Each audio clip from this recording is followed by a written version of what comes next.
The individual accused of driving is intoxicated, colliding with a car carrying a family of 5, and murdering the parents is now charged with murder. Hello everyone, and welcome to another video. Today we'll be looking at the 4 drunk drivers reacting to life sentences. Yeah, you heard it right. So, let's start our video. Number 1. On a December evening in 2020, 27-year-old Henry and his 28-year-old wife Gabriella took their 3 young kids to the Christmas lights in Newport Beach. Henry needed to pick up some work at his previous employer, but he wanted to spend quality time with his family, who had been staying at home. During the pandemic, he tried to take them on a vehicle journey, if only to go out and see what was happening. This is why they drove out, but the drunk driver rapidly spoiled the family's quality time. Grace Coleman ran a red light and was driving with a blood alcohol level 2.5 times the legal limit and slammed into the Coleman family's car, killing 3 people. The 2 parents perished, but fortunately the children didn't. The children were found in the backseat yelling, "You should pull mother's hair to rouse her up because she's calling for help," but it's too late. On the corner of Newport Coast and Pelican Hills, Henry and Gabriella's lives were tragically cut short. Happily, the girl lived, but not Henry. She has 2 broken legs and a broken arm at age 5 without any physical injuries. Elena, the 4-year-old, has a broken leg and hit her head. Samantha, the 1.5-year-old, has a fractured ankle. However, they will have to live with the trauma for the rest of their lives. This afternoon, Orange County District Attorney Todd Spitzer filed murder charges, including double murder and hit and run, and driving with a blood alcohol level of at least 0.20, which is 1.5 times the legal limit. It's later considered reckless driving. Grace Coleman was brought before a courtroom full of her relatives and friends, and they had a lot to say. One by one, family members reminded the convicted murderer how she had irrevocably altered their lives. Those lovely girls will never have their parents at their most important events. Who will walk them down the aisle if they ever marry? Who will dance with their mother? Quinceañera, December 9, 2020, I received a phone call with the worst possible news. It was heartache, and I'll never be able to overcome it. My name is Emma Sophia, and I'm writing this letter because I mourn my mother, Selena. I miss my mother and father. I was saddened when the accident happened to the poor girl, and it wasn't just family and friends before her sentence of 21 years to life.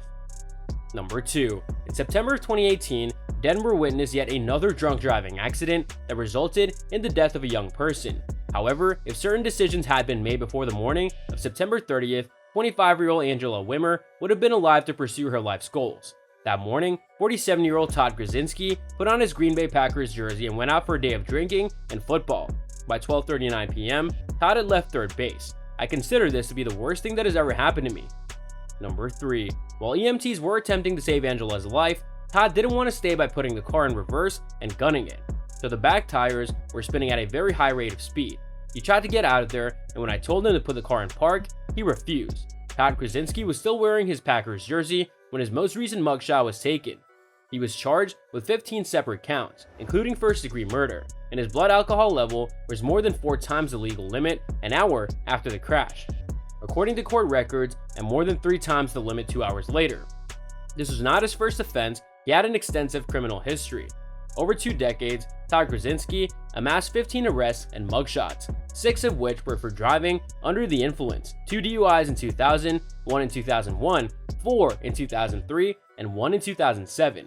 Krasinski was accused of driving intoxicated for the 7th time on September 30th of last year, and no judge has previously stated this. No one can argue that this could not have been averted. When Todd was handed a life sentence, he could apologize to the Wimmer family. Number 4. Keaton Tillett, Stephen Victor, Darian Douglas, Alexis Cheney, and Anthony Martin perished after Tanadasha, a 21-year-old drunk driver, decided to transform his SUV into an uncontrollable wrecking ball. In 2 civil complaints filed in November 2018, just after Thanksgiving, Tanner drank heavily at the On Edge Tavern. Attorney John Phillips asserts that On Edge Bar and Grill's employees overserved customers.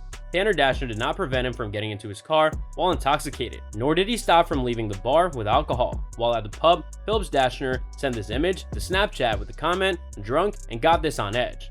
In a separate incident, a 19-year-old was overserved, permitted to go and kill Claudia Bradley after crashing her car, who just become a mother. We'll wrap this up shortly, but back to the night of the accident. Tanner was speeding down South 25th Street, 3 times the alcohol limit, 3 times the speed limit, when he rocketed into the back of the victim's Dodge Bush, launched them into a BMW, but because he didn't try to stop the hit the second time, causing the gas tank to explode and engulfing the vehicle in a fireball. Believe me, if I told you there was a 6th lone survivor participant who could help the story, but she wouldn't answer me. So I was like, if anybody would just answer me, that's ridiculous. About 3 years later, when Judge McKinson handed down a verdict of 72.5 years, Tanner was granted an opportunity to address the court. So that's all from today's video. If you enjoyed it, remember to leave a like, subscribe, and ring that bell icon so you never miss our upcoming videos. And don't forget to share your thoughts in the comment section below. Stay tuned, and we'll catch you in the next video.